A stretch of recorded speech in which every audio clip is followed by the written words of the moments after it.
নমস্কাৰ ষ্টুডেণ্ট। ইতিমধ্যে আমাৰ হাতত এটা নতুন আপডেট আহি পৰিছে যে হায়াৰ ছেকেণ্ডেৰী কেতিয়া ৰেজাল্ট দিব।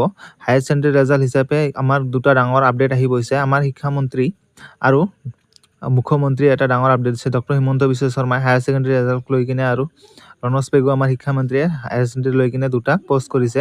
চ' আমাৰ প্ৰধানমন্ত্ৰী ডক্টৰ হিমন্ত বিশ্ব শৰ্মাই ইতিমধ্যে প্ৰকাশ কৰিছে, টুইটাৰ জৰিয়তে 28 এপ্ৰিল তাৰিখে প্ৰকাশ কৰা হ'ব।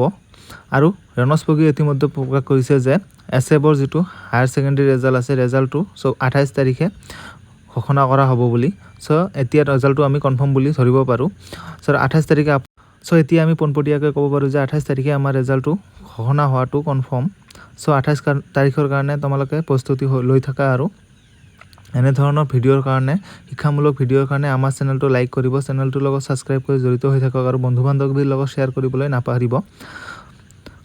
ধন্যবাদ।